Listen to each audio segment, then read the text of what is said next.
Great. Thank you so much for joining us, everybody. This is such a pleasure to have you. I'm Janie Goddard, President of the Complementary Medical Association. I'm sure that most of you watching this know that by now, but just in case anybody new is joining us and watching the catch up on YouTube. Today, we're talking about how to grow your practice by getting new clients without driving yourself completely batty. But before we get going, I want to introduce you to my glamorous assistant, JC. Hi, JC. Hi, everyone. JC is Joe Baker's apprentice. Now, many of you will know Joe Baker. He is the head honcho at Omega Therapies, which is a CMA registered training school. Joe himself is a fellow of the Complementary Medical Association. He's also the CMA's political advisor because Joe is at heart a politician, and we won't hold that against him. Actually, he's on the side of the angels, so that's why we like Joe. And anyway, so JC has really kindly volunteered to join us and to actually help me out with letting people into the room and writing anything in the chat box that we need to have written. And I just, yeah, this is wonderful. Tula, oh my goodness, Tula, how wonderful to have you in the group. I haven't spoken with you for ages. And Tula, I hope you can hear me because I see that you've got your camera on and all the rest of it. But we need to have a, hey, hi, hello, love. Yeah, need to have a catch up, need to have a chat with you. So I'll give you a ring next week. Yeah, it's good. Yeah, I'll give you a ring next week if that's okay. Okay, sounds good. All right, gang. So what we're doing today is, as I say, the title is Grow Your Practice by Getting New Clients Without Driving Yourself Batty. So I will start by saying that I bet you thought this talk was all going to be about how to sort of go out and network and give out business cards, give talks and all the other wonderful things that we're all advised to do. If you actually take the time to Google, I'm just going to move my screen down a wee bit. There we go. If you go online and you Google, how can I get new clients? This is the sort of stuff you'll be told to do. Go and give your business cards out, go and network, go and put your brochures somewhere, which is all well and good. But you know what? That's such generic stuff. It doesn't actually speak to what we really need to do in order to grow our practices by getting new clients on board. Now, you know something, you know me by now, all of you, I'm sure you all know by now, but I'm constantly saying that the most valuable clients in our practices are our existing clients, because they are the ones that you've already got and they are coming back to you time and time again. Ideally, this is what we're hoping to see, and that you're not having to spend marketing to keep acquiring them. So they are really good. Those are the ones that we need to really nurture. But of course, no practice just survives on an existing client base, as we know. So what actually happens is we do have to bring new clients into the practice. Now I'm going to put myself on speaker view, and I'm also, the reason I'm going to do that is because also I just want to, I'm going to share my screen in a little bit. So if you bear with me one sec. Yeah, there we go. I think hopefully you can all actually see that. That's great. Yeah. So the thing is, I'm going to share screen because I've got a couple of diagrams and whatnot to show you. So more importantly, we do need to keep bringing new clients into our practice. But the problem with that, as you know, marketing to any new audience or a cold audience, so to speak, not that they're freezing cold, unlike I was this morning. I mean, my goodness, I was walking that dog and it was below freezing outside. But anyway, that's another story for another day. But a cold audience being that these are people, you're going out to people who don't know you yet. So that's how we define a cold audience. So what we've got to do is to really address, first of all, our own mindset, because you know something, it can be pretty blooming daunting. So I'm not going to tell you to go out and give out business cards, give talks and network and all that sort of boring stuff, which is simply people who don't know anything about this business sector just sort of paying lip service to really general bog standard marketing advice. And actually, I don't care what sector you're in, because, you know, it doesn't work in any sector. It's so generic, and it's not actually going to work for you just to do all of that stuff. We've got to really get specific. So that's what we're doing today. So first of all, one of the things I know that I've mentioned to you before is to go watch that video by Simon Sinek, What is Your Why? What I want you to do, though, is I want you to go to, it's a TED Talk, and it's on YouTube. It's completely free. One of the most popular TED Talks ever. What I want you to do, though, is I want you to go and watch it with a view to why you started in complementary medicine. Right at the very get-go, what was it? What was your why? What was the emotion? What was the driving essence of what attracted you to this particular profession? And I've just seen that my glamorous assistant JC has put in the information there. Simon Sinek, What is Your Why? Thank you, JC. Superstar. Right. Okay. So why did you get into complementary medicine in the first place? Think back to that impetus. And what I want you to do is to revisit it from time to time to check in with yourself. The reason I'm suggesting you do this is that it gives you a fantastic compass, or North Star, if you will, that you can use to check that you are orientated in the right way, or oriented in the right way if you're joining from the USA, or if you're from Europe and whatnot, orientated, that you're heading in the right direction for you at this time. Now, remember, everything is malleable. Everything is flexible. Your practice is dynamic. It will change as you get further and further and further into it, which is why we do have to keep revisiting our why, because we want to remember what got us going in the first place. And the reason that we do that is because when you got into this field, it was because it was driven by a passion. Whether it was a passion to heal a particular set of people, or because you just felt that you really needed to be of service in the world, or whatever it was. Now, I'll be honest with you, running the CMA for nigh on 30 years, in this coming February, we're going to be 29 years old, the Complementary Medical Association, which is quite amazing, quite unbelievable, but it's true. And over those years, those 3 decades that we've been active, I have never seen one person seriously enter this profession. And when I say seriously, I mean actually making sure that they are CMA registered, because, you know, we do make you guys jump through hoops in order to be a member. You know, we don't just take your money and give you a certificate. You know, we're not a sausage factory. So what we are, though, you know, we're all about excellence in complementary medicine. We're setting standards in complementary medicine, being the best of the best in the field.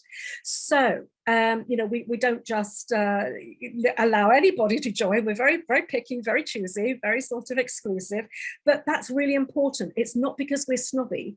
It's because we truly believe that the public has a right to the very, very best treatments and services possible and imaginable. And that's what you are all delivering. So I know that you have come into this profession for a reason. And that reason, it's crucial to revisit it and to understand. Now, you'll see where I'm going with all of this in just a minute, because I know it doesn't sound much to do with getting new clients, but I want you to reposition and reorientate your mindset. This is crucial for what comes next. Okay. Remember, if you've got any questions, or if anything's kind of sparking questions or thoughts or inspiration or whatever, pop it in the chat box, if you will, because I think, you know, we've got a great size group today, so we can probably actually chat amongst ourselves and turn this on to a group discussion, which is always so fruitful. So what I want to do next is I want to share my screen, and I just want to, before I do that, let me navigate, if I will, to the correct, there we go. Okay, lovely. I want to share something with you. Now, those of you, my lovelies, who've done my Resilience and Positive Psychology course, the strap line for that is creating health through happiness. What could be better? I know it's a wonderful thing. And with this incredible tsunami of mental and emotional health issues that we're seeing out there at the moment, it's just crucial that we practitioners are equipped to be able to help with all of that. So what I want you to do, though, when you are thinking back to why you got into this profession in the first place and what that was all about for you, it can be really helpful to revisit this diagram. It's called Ikigai. It's the Japanese, and the rough translation is Ikigai, meaning life purpose. You could also say, like the French, raison d'être. So it's that, what is our reason for being? Why do we get up in the morning? What drives us? What's our passion? And Ikigai is very often associated with work and understanding about and drilling down to the kind of work we should be doing. So let's just talk through this Venn diagram, very complex Venn diagram, but you'll see how it works. So what gives us our Ikigai, our raison d'être, our reason for being? Why do we get up in the morning? What's our purpose in life? We can discover it by doing this. And I would encourage you to take this diagram, and I've actually got one I can let you have if you email through to marketing@the-cma.org.uk. JC, if you can put that in the chat box, I bet you probably have done already, you're always ahead of me, marketing@the-cma.org.uk. We'll be able to get you a copy. Okay, so Ikigai, this is your raison d'etre, is what do you love? First of all, have a think about what is it that you love, and brainstorm with yourself or brainstorm with somebody else. If you've got another practitioner that you can do this back and forth with, that's even better, because you're different types of practitioner, of course, even if you're practicing the same different discipline, but still different types of practitioner. Talk to each other or just talk to yourself about what you love. If it's easy, you can do a mental gymnastics exercise where you can imagine somebody sitting across the table from you and you're having an imaginary conversation. Say, well, what I really love is blah, blah, blah, blah, blah. Okay. And so think about what you really love, and then think about what does the world need? So what drove you to become a practitioner? Because you must have realized that there was a need out there for something. So, for me as a homeopath, it would have been looking at my experience with homeopathy and how horrified I was when I was quite unwell with one flu after another flu, and I mean proper actual flu after another. And my then boyfriend came home with these 2 little tablets in a bottle after I'd sent him up to the chemist shop for drugs. I needed drugs, I was so ill. This is obviously before I got into complementary medicine. I was wanting night nurse, I was wanting day nurse, I was wanting anything, all that stuff. And he came home with these 2 little tablets, a bit like, honestly, I kid you not, it was a bit like when the mum sent the boy to the market with the cow, and he comes back with a handful of beans, Jack and the Beanstalk story. And my boyfriend at the time came back with these little pills, and I said, well, I had nothing else. I thought, well, I'll take them. To my absolute disgust, I fell asleep, and then I woke up a couple of hours later and I had no flu, and I didn't have a recurrence of the flu. And I was kind of disgusted, because I thought, well, that's not actual medicine, that's not real medicine. So that's what got me on the path of needing to look at what's this ridiculous thing called homeopathy. It can't possibly work, can it? Those extra ultra diluted things can't possibly work. And of course, then I started reading and understanding and realizing there's a hell of a lot more to this story than might meet the eye at first. And so I want you to think back to that. What got you into the discipline that you got into? What does the world need? Because I looked at what I had experienced and I thought, do you know what? If that worked for me, I bet other people, it could probably help other people. So, and in a drug-free way. Wow, that's kind of mind-blowing. Wow. Okay, so, it's that kind of wide-eyed sort of, goodness me, the thing that blew your socks off when you started to realize just how amazing your discipline is. So also from a work perspective, what can you be paid for? Obviously, we need to keep a roof over our heads, don't we? If you can't keep a roof over your head by running a successful, vibrant practice, then quite honestly, you're not going to be able to keep helping people. This is the thing that we've got to get our heads around as practitioners. If we don't charge an appropriate fee that really honors the value that we provide as practitioners and the transformation we provide in the people that we look after, then we're not going to be able to keep on helping people. And we do amazing work. So much so, as I'm sure you know, that the CMA got the law changed last year when we got the government to understand how massive the contribution that Complementary Medical Association members actually make to the health of the nation. So, we actually got the law changed. And so, we're starting to see that there is much, much more acceptance of complementary medicine out there. So what can you be paid for? Okay, then next, what are you good at? Well, I hope you're good at what you do. I'm completely certain that you are, because you wouldn't have spent all this time, energy and effort and money getting your hard fought, hard sought qualifications. And I know you've all worked bloody hard to do that. So then we need to start looking at the intersection, because these things, as they intersect, give us answers. So when you look at what you love and what you're good at, this is your passion. So you'll be writing all of that down as well.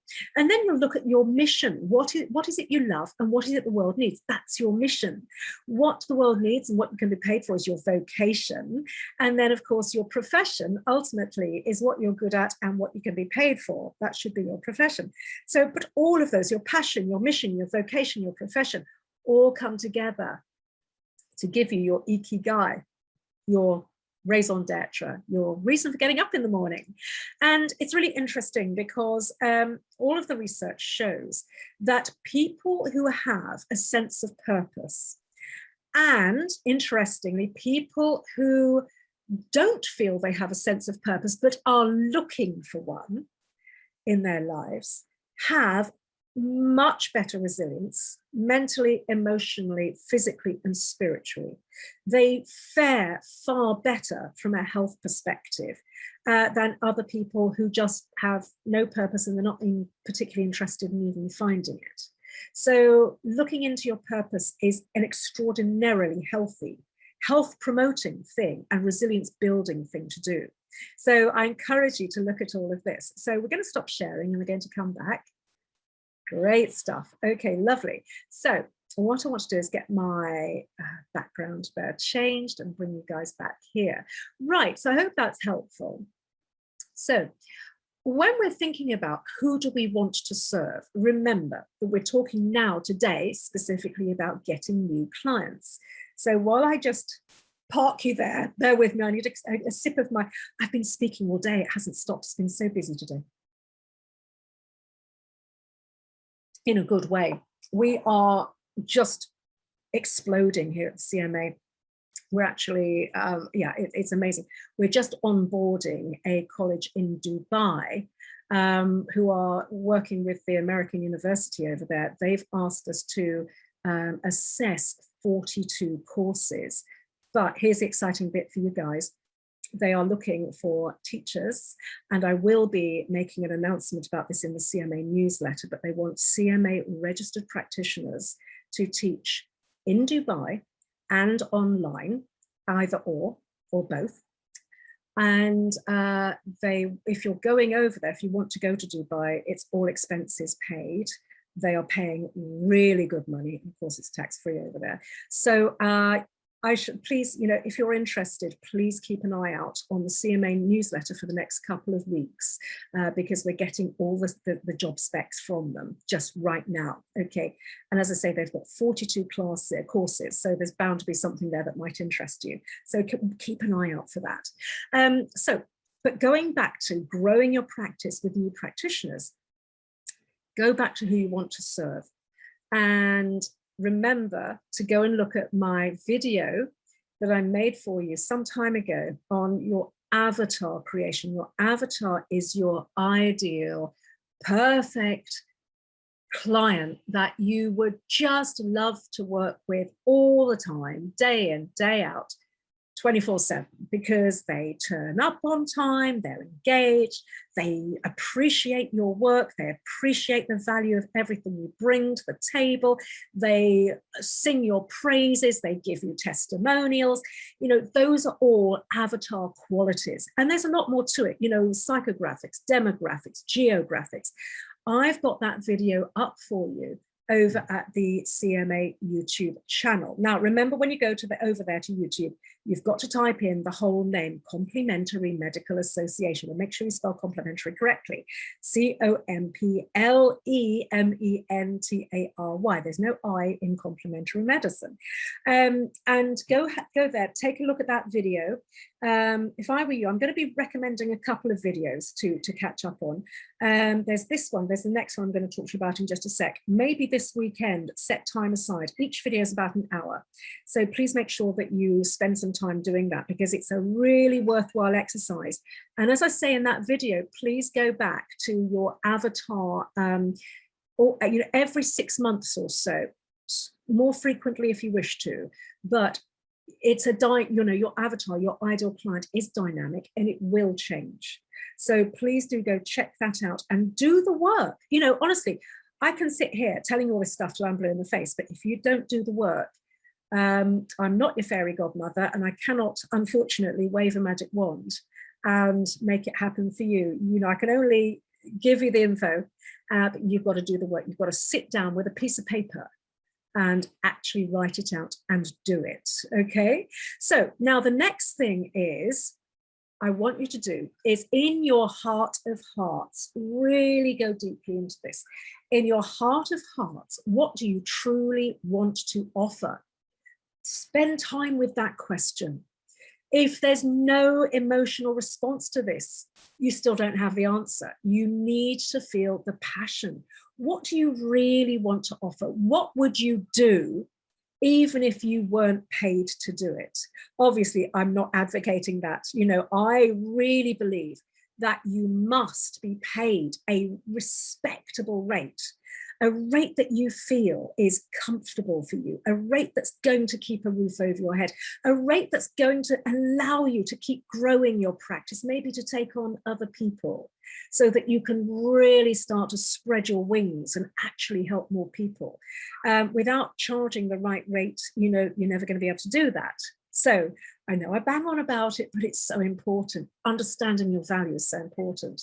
So what I want you to do is, what in your heart of hearts, if you weren't even getting paid, or all the things I've just said aside, if you weren't getting paid, what would you still want to do? Really important for you to know that.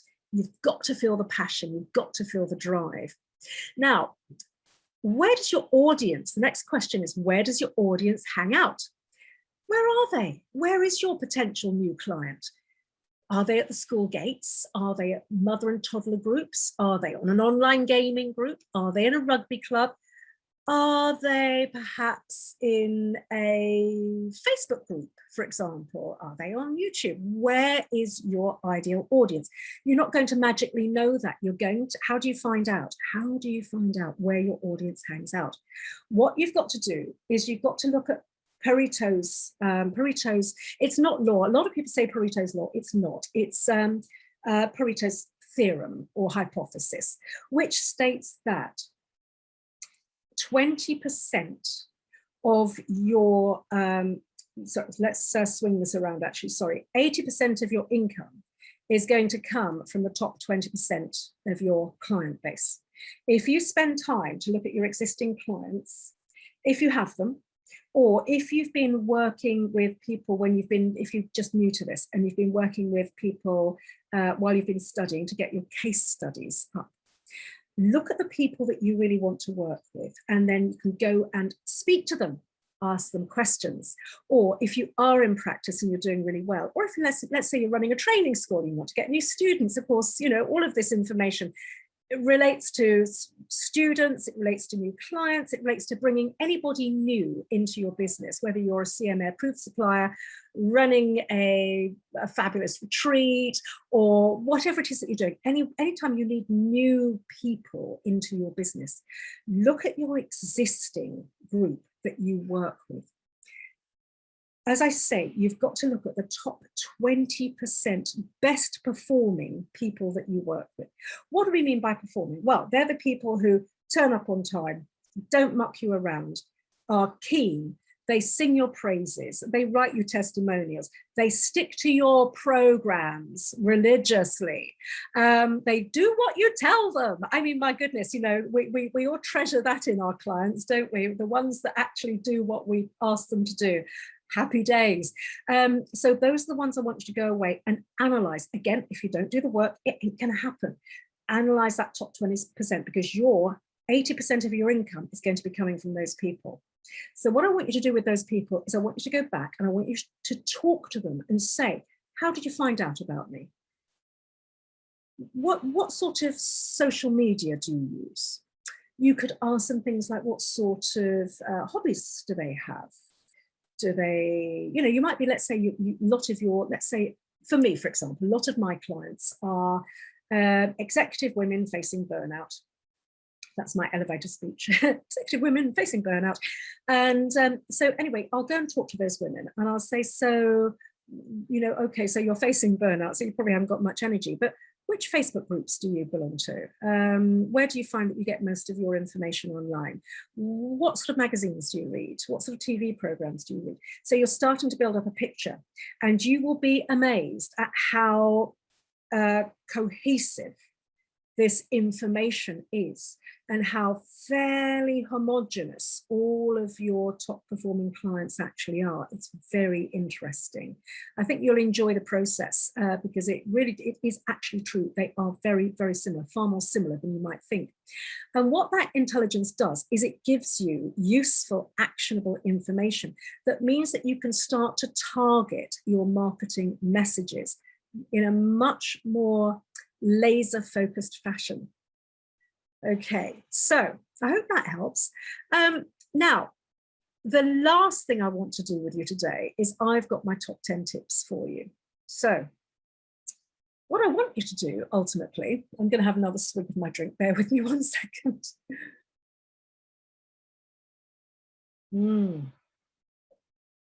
You know those days where you're so busy that you literally haven't really had a chance to properly hydrate and things like that? Well, that's what I'm doing now with my herbal tea. Honestly, it's been so busy, but so good. But okay, so let's just sort of look at this, these top 10 tips. First of all, I'm going to say something that a lot of practitioners have difficulty with, but I want you to take it on board because it's about your mindset. I'm going to ask you now to accept that you've got to position yourself as the go-to expert in your field. Now, I know that many of you will say, oh, but you know, there's lots of practitioners out there doing the same discipline as I'm doing. And I completely accept that. Yes, of course there are. There are very few people out there who are doing this one incredibly unique thing that nobody else is doing, because if they're successful, they get a ton of other people copying them. So it doesn't last long, that uniqueness. But here's the thing. When I say positioning yourself as the go-to expert, what I mean by that is that nobody has your unique life experience, your unique take, your unique perspective on the work that you do. You bring your expertise to the work that you do. You bring your individuality. You bring your unique vision for the way that your particular discipline works. And there's nobody else like you. Therefore, you are the expert in the way that your discipline is delivered. So what I want you to do is I want you to think about building your profile, because although I understand that we've just explained that I do want you going out and I do want you targeting your ideal audience, what comes next, my top 10 tips are going to really help you to do that, okay? So just bear with me a second. So, oh, I've got my mouse doing all sorts of funny things. Right, okay. So one of the first things I really strongly suggest you do is to understand that you've got to get high quality, valuable information out there. If you can start to create ebooks now, of course, I've made a video for you on how to create an ebook. I've also made a video for you on how to write a bestseller if you're going to do ebooks or paperbacks, either with conventional publishing or self-publishing. I've created a video for you over on the Complementary Medical Association YouTube channel with all the details, everything you need to know from A to Z on how to write a best-selling book. And how do I know how to do that? Because I've written 4 of them. So my last book went in at #1 of all books on Amazon, of all categories on Amazon. It sold out within 2 hours and was serialized not once but twice by the Daily Mail. It's now gone stratospheric globally. And so the reason I'm telling this is not to brag, because it's not a brag, it's just what happened. But also, I want you to know that when I'm making these videos for you, it's because I know what works. And very soon we're going to be doing a video with JC, my glamorous assistant JC, with the person that she's apprenticing with at the moment, Joe Baker. Joe has just written a book, and Joe said on Facebook actually that he'd applied a lot of the strategies I'd suggested in this video. And his latest book is, I think, is maybe now still sitting or was sitting at #3 of all books in his particular category on Amazon. So, this stuff works. So I do want you to think about writing books if you possibly can. And I've got all the structure for you. I know it sounds really daunting, but I've created and given you all the structure. So the reason I say that is because one of the best ways of establishing expertise is by writing a book, even if it's an ebook, and getting it up onto Amazon and ebooks and Goodreads and everywhere that you can possibly get an ebook. Because if you've got a book, people go, oh, you must be an expert. It's just one of those funny, weird things about human nature. People think that authors are the go-to expert. So please start to look into that. And it doesn't have to be that arduous a task, honestly.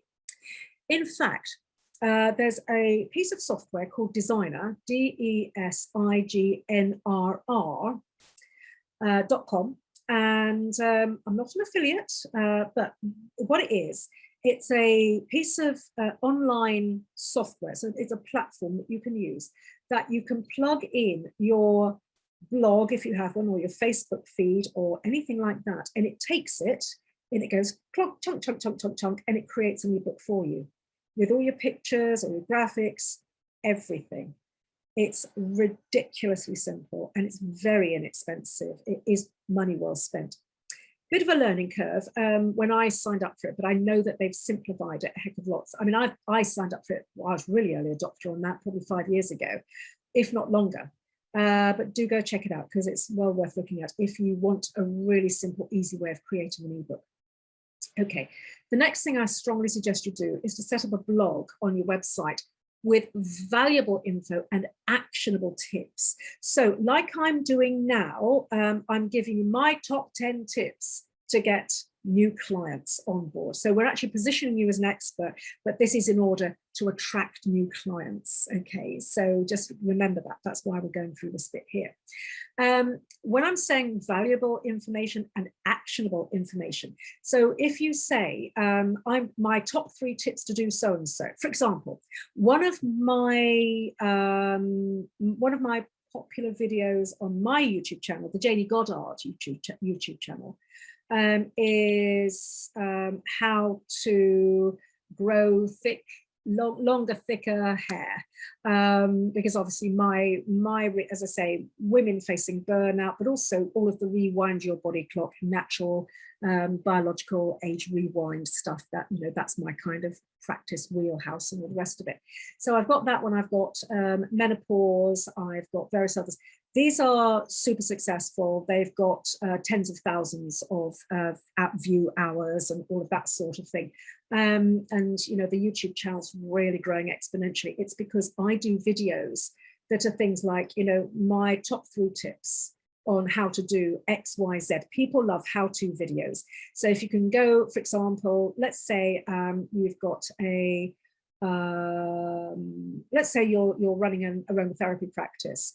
okay, let's say my top 3 essential oil first aid tips to do X, Y, Z, so to deal with, let's say, wasp stings, silly example, but you've got to give a rationale. So you've got to go how to and solve a problem. If you can do that, you're going to get thousands of hits, thousands.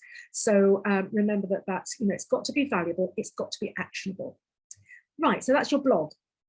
Okay, contribute to podcasts. One of the problems for people who have podcasts, I don't have one, I haven't got time to do a podcast. One of the things about podcasts is that people who produce them are desperate for content, desperate. It's really hard to keep coming up week in, week out with a podcast idea. In fact, actually, somebody that you might like to contact is CMA member Amanda Joy Harrison. She's fabulous. She runs a fantastically successful podcast. She's always looking for guests. So if you've got a story to tell and that you want to position yourself as an expert, contact Amanda Joy Harrison. She's in the CMA group page. Just put in the search, just put Amanda Joy Harrison, and her details will come up, and just message her. She won't mind. She'll appreciate it, actually, because she's always looking for content.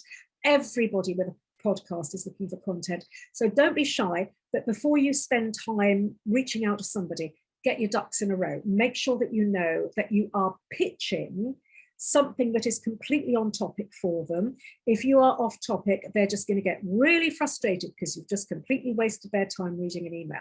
For instance, I had somebody contact me the other day saying, oh, hi, I've just been looking at your amazing website, janiegoddard.com, and it's really good. And I've got a fantastic free article that I'd love to put on your website.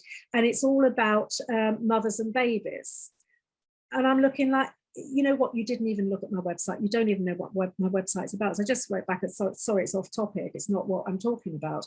Because whatever you do, you've got to keep it really niche. You've got to stay in your own wheelhouse.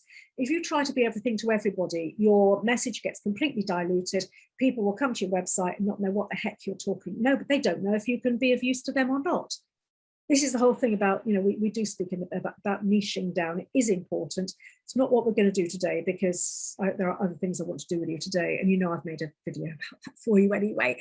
Please go and look at that one again over the weekend.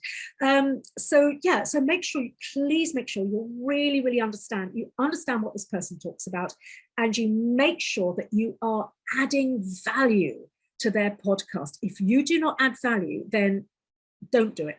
The other thing, please, if you're going to contact somebody to do a podcast, for goodness sake, please make sure you are not just selling, because this happened to a friend of mine. She's like ridiculous, mega successful lady, and Victoria Moran, and she's met the mainstream vegan, and she is so famous, and her podcast gets millions of listeners. And she had somebody come on recently, a young lad, very obviously inexperienced, and all he did was he kept turning, and I think he'd been perhaps told by his agent, turning it around to, oh, of course, in my book, my latest book says blah, blah. Oh, and in my book, it says blah, blah. And my book is blah, blah, blah. And my book, and my book, and my book. And poor Victoria had to end up apologizing. She ended up cutting the interview short and actually having to go out onto social media to apologize for subjecting her groups to that onslaught of self-promotion. This is what I'm talking about. Bring value that's appropriate to the audience. And I've banged on about that enough, so I know you've got the point. Now, something else I want to tell you about is guesting on summits, video blogs, somebody's YouTube channel, for example, and so on. Recently, in the last week or so, I just grew the Janie Goddard list by 1,000, well, over 1,000. Highly targeted, completely appropriate people who are my exact niche, my exact audience. I just spent an hour giving an interview for a summit. It was the Plant Fit Summit. I was interviewed by the guy who set up and ran the summit, and I was talking about my niche, which is biological age reversal and dealing with things like burnout and autoimmunity and so on. And everybody that was listening to that particular video, watching the video, because it went out as a podcast and as a video, I couldn't believe it. I grew my list by 1,000 people. Now, my trick is that I do make mention of my giveaways. So for example, on my website, I've got 2 meditations that are free downloads. I've got a recipe book, which is totally in their niche. It's a vegan whole food, SOS free, so free of added refined salt, oil and sugar recipes. So that's a recipe. So 2 meditations, a recipe book, a gratitude journal, and my top 10 tips for rewinding your body clock. And I know there's something else, but I can't remember what it is right now. And so I was able to reference, as I was speaking, I'd say, and we're talking about the nutrition side of things, I'd say, well, actually, do you know what I've got for you on my website? If you go over there, then you'll be able to download this free recipe book. It's been really, really well received. And then we got into the mindset, and we were talking about the value of meditation in growing telomeres and increasing the production of telomerase and all the rest of it. And I said, so yes, go and download my free meditation recordings and so on. And, as I say, those people that took the time to go to my site and register to download. You can't just go and download them. You have to register. When the person registers on your site, please make sure you've got this set up. You've got a page where people land on your site. They see that they can download these free things that are high value, valuable things that they can get for free in exchange for their name and their email address. So it then has to go from your website onto something like MailChimp. So I do recommend you have an email service. And if you've only got a few people, up to a couple of hundred people or so, if you're just growing your list at the moment, it's free, by the way. And I really want you all having email lists, because anybody who's inquired to you isn't yet your client, but is potentially a new client, the topic of today. You add them to your list with their permission, of course, because it's a double opt-in. So what happens is they'll join your list, they'll get an email saying, did you really mean to sign up for this list? They'll say yes, and that means they're double opted in, which is all GDPR compliant. And then it means you can message these people with newsletters and all of these things where you are yet again providing value. So this is the essence. It's all about value provision. So, okay. So yeah, as I say, just by giving an hour of my time, me yakking away on a summit, I grew my list by 1,000 absolutely, completely targeted individuals who've now become raving fans. And so they are telling their friends. Now they've all joined my Facebook group, Rewind Your Body Clock Facebook group, and they're inviting their friends into the group, because we've got lots and lots of really useful information in there. So please, understand how all this stuff fits together to make sure that you are, you'll grow your reach, you'll grow your list amazingly well. Make sure everything you have is just providing value though, because if it's fluff, if it's stuff they've read a gazillion times before, then it's not really going to be of any use to them. It's not going to be actionable. It's all got to be actionable. It's got to be stuff they can look at and go, you know what, I can do that. Wow, this person's really cool. They get me, because of course you're speaking to your niche, your ideal client, your avatar. This person really gets me. They know what I need. They know what I'm suffering from. They understand what's going on for me. They understand, if you're dealing with people who have got skin problems. Of course, we can't name named conditions on our websites. You know that by now. But if you're talking, let's say your specialization is, let's say, eczema or psoriasis, we can't say that on our websites. But what we can talk about is things like itchy, inflamed skin that's really uncomfortable and driving you absolutely batty. Well, you can talk about things like that on your website. So, and the sufferers know exactly what you're talking about. And this is how you get your message to the right people. The next thing I want you to do is get social, contribute to groups that are on topic for your particular ideal client. Now, be respectful. Don't spam the group with your website address. For example, one of the things that I do, I'm in a few groups that are very appropriate for my niche. If somebody brings a question into the group, I will often, being as helpful as I can, say, actually, this is what my recommendation would be. And I've got a yoga nidra recording for deep restorative sleep, or I've got a deep meditation, guided meditation recording, or I've got a recipe book or whatever on my website. I'll say something like, I won't put the link here out of respect because it's not my group, but I will then tag the admins of the group and say, admins, would you be happy if I did this?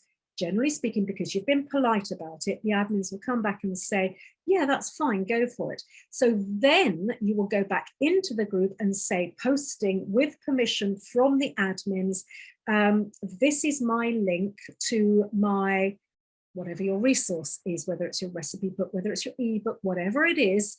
And people understand that you are behaving well, you are playing the game, you are being respectful. And that will massively grow your list. You won't believe how effective that is as a strategy.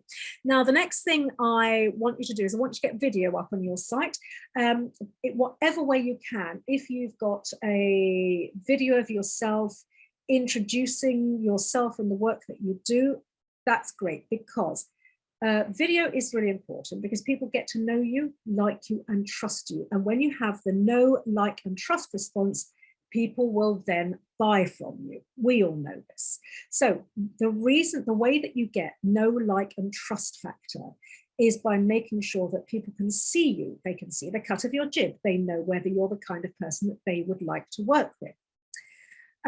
So please get video up on your site. I do one-to-one mentoring for practice growth and practice development. And one of my mentees recently, she has a completely niche, one of these unicorns that has a completely niche practice. She does astrological nutritional therapy. Very niche, nobody else is doing it really. And she had a very confusing website. One of the things I did with her, and she's literally new into the profession, she had very few clients, she had a hand, literally probably 5 clients, I think. And what we did was we looked at her website and I rejigged it for her.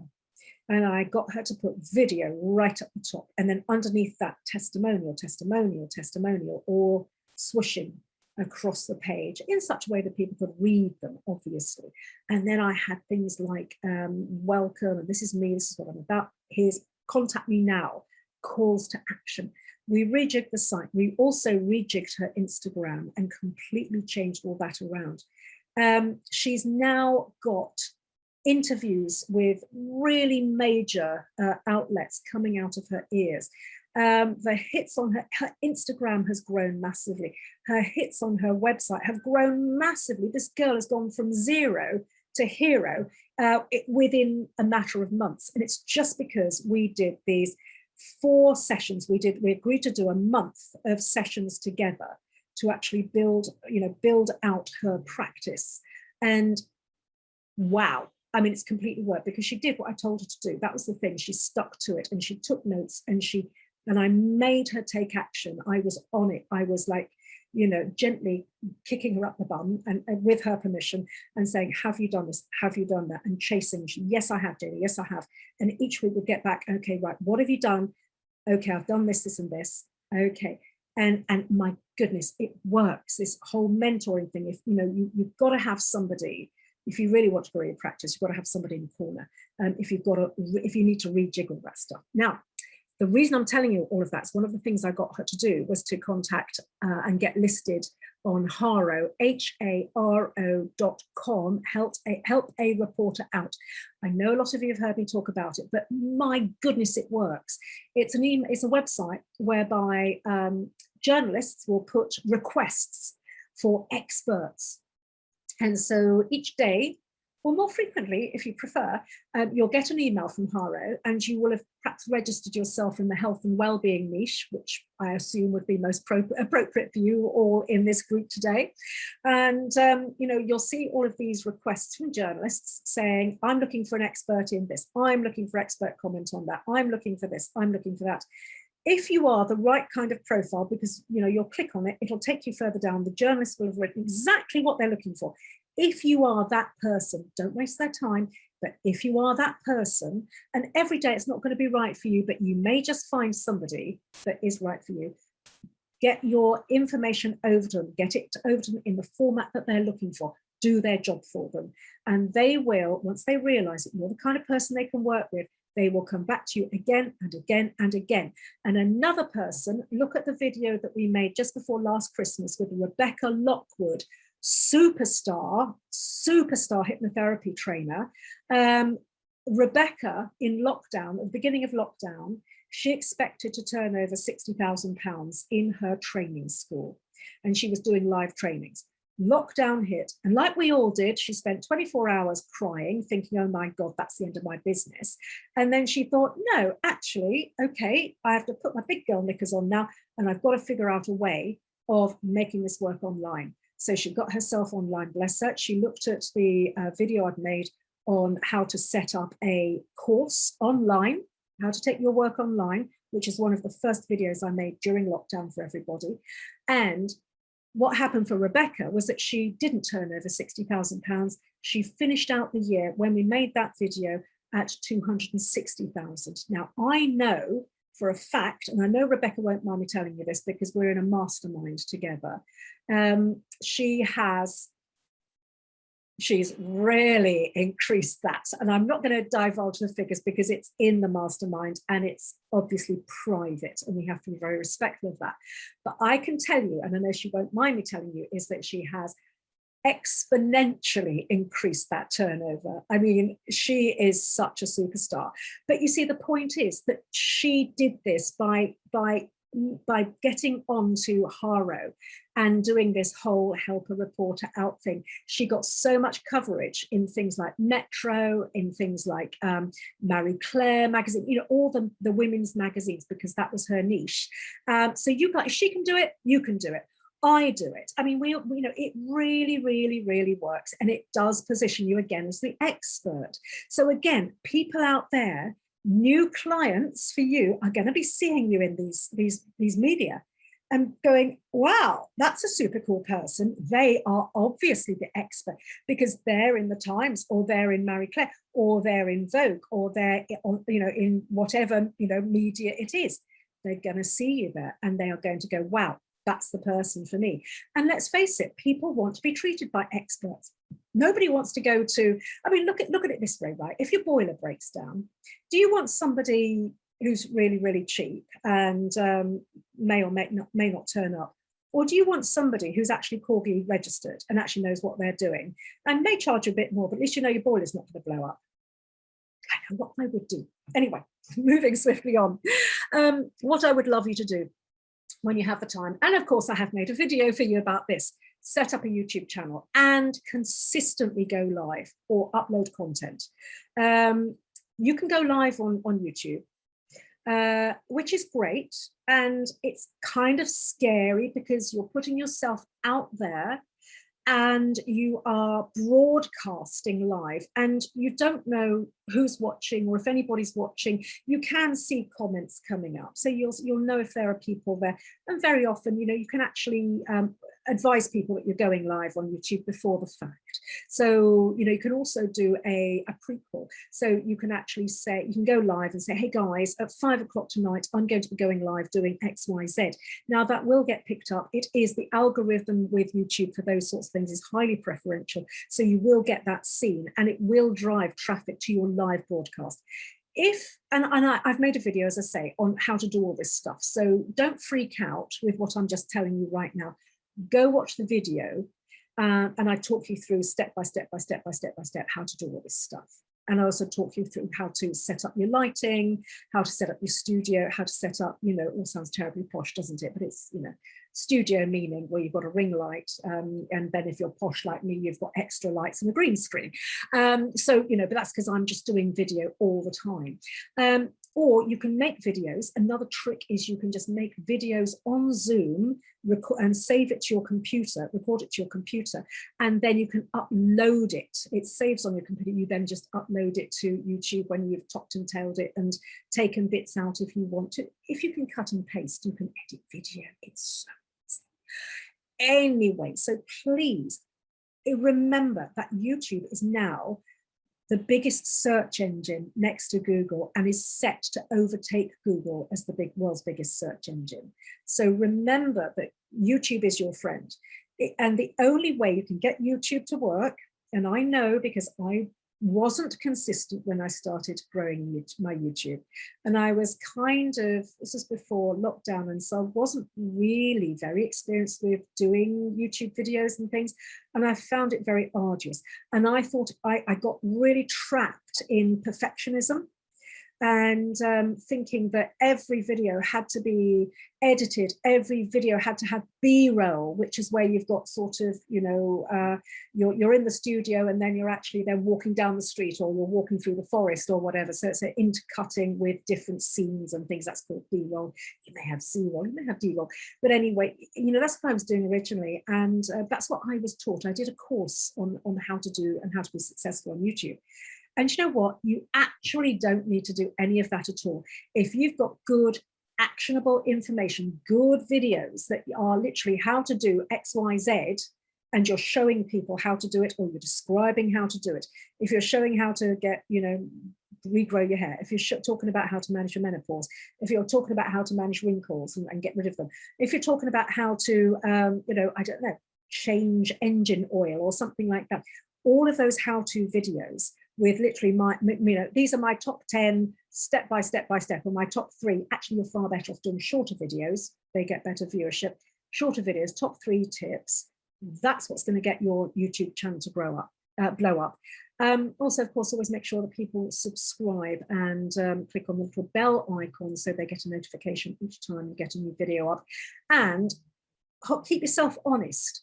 On my YouTube header, I say, actually, it says new videos every Thursday, because that's written there. I feel like, well, I can't let them down. I have to do a new video every Thursday. So yeah, but it does grow your channel. Honestly, consistency is what actually grows your channel. And finally, give talks. This is the #1 way of growing a practice. Tell people, right. If you can get out, and of course now we can sort of do this a lot more now, getting out and giving talks is the #1 way of growing your practice and getting new clients.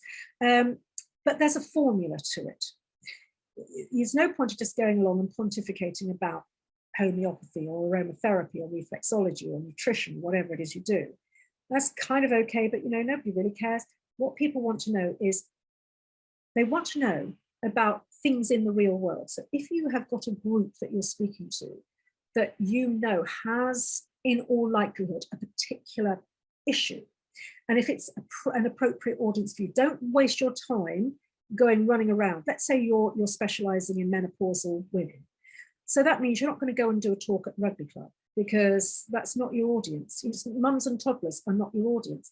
But you might choose to go to, say, the Women's Institute and give a talk on, you know, happy, successful menopause, because you can pretty much guarantee that most of those women will be all ears about all of that. So that's what I mean about keeping it on target and making it relevant. But you see, what I want you to do is I want you to talk about things that are meaningful to that audience. I want you to talk about things that they can do, strategies they can take away, because that's going to position you as the expert. It's going to mean that you know, give a couple of case examples, case histories. I saw this lady, so this is how I work. I saw a lady who blah, blah, blah, blah, blah. This is what we did. This is how she did, and this is how it ended up. Do a couple of lovely, juicy case studies, and then say, so the way I work with people is that they come to see me. This is how I work with them. This is what you can expect when you come to see me. So you're already setting them up for a positive interaction, and not a standing ovation. You want a running ovation, because you want everybody running up to the end of the room and grabbing your cards and grabbing your business, your brochures and all of these sorts of things, because they will engage with you. So that's my top 10 list on how to get new clients by positioning yourself as an expert. Let's have a little look at, oh, there we go, Amanda Joy Harrison. Oh, lovely. Oh, Wendy. Oh, that's fabulous. Thank you. Right, let me go back to the comments, because I know that we are tight for time, but I just want to say, just thank you for sticking with me here. Just bear with me one sec. So, okay.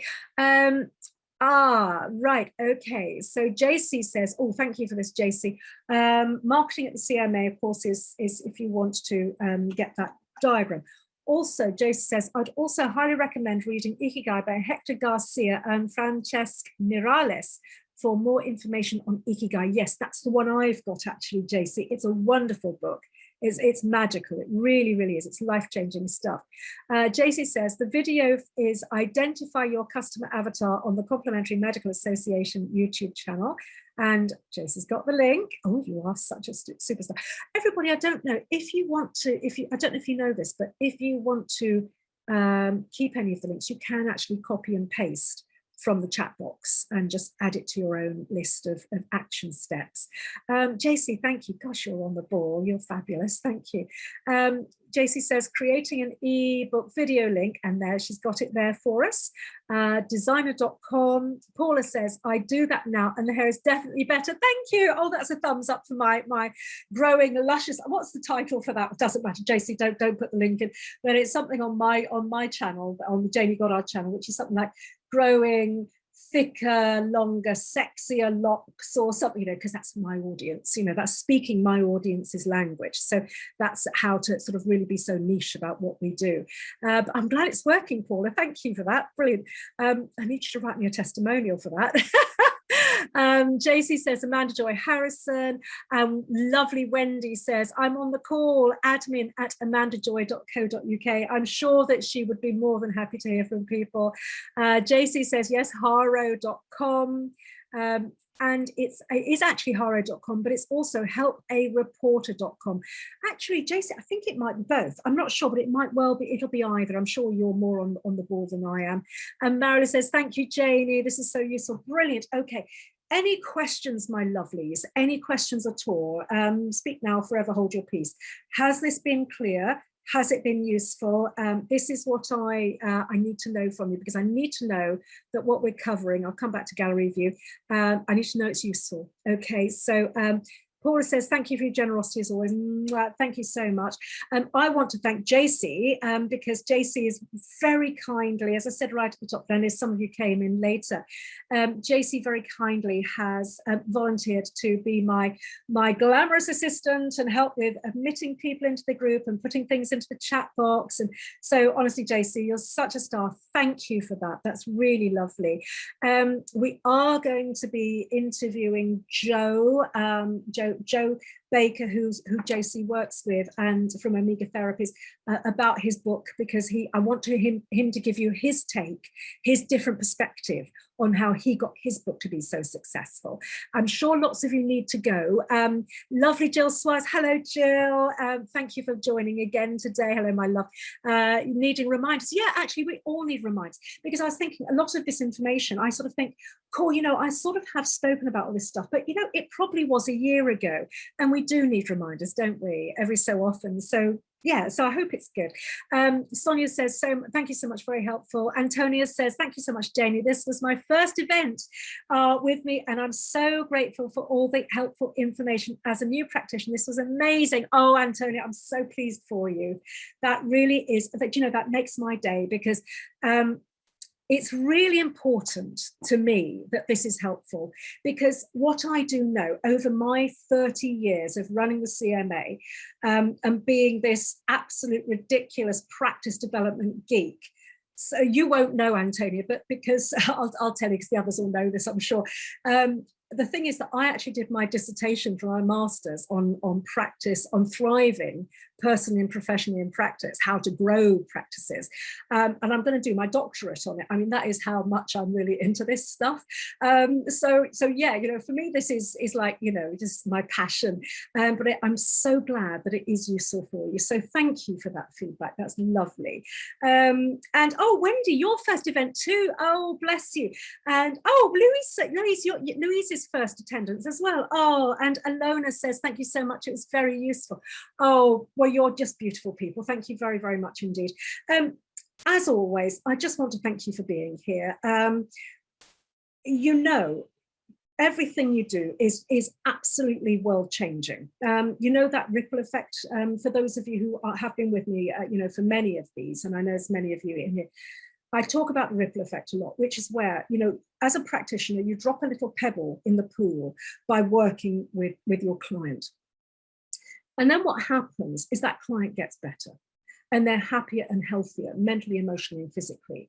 And of course, that then has this ripple effect, because as that person gets happier and healthier, so do their friends and family and their immediate environment. And then, of course, that ripple effect ripples out to other people. And so please never underestimate the massive impact you have as a practitioner doing the incredible work that you do. Please own that. Please own the transformation that you provide. It's not to be sniffed at. It is so important. And as I say, it was testament to the work that we do here at the Complementary Medical Association and the work that you do as practitioners, that the government understood that and actually was prepared and did change the law last year so that we could return to practice, even in a lockdown. So that, I think, speaks volumes for the work you do. So please carry on getting your beautiful energy out there, the beautiful healing that you do, regardless of the discipline you practice. I honor what you do. I'm grateful to you all. So thank you so much. From my heart to yours, have a beautiful weekend, everybody. Lots and lots of love. And thank you, everybody. If we can also say a big thank you to JC for joining us today. Thank you. Okay, lots of love, everybody. See you soon. Take care. All the best. Bye. Bye-bye.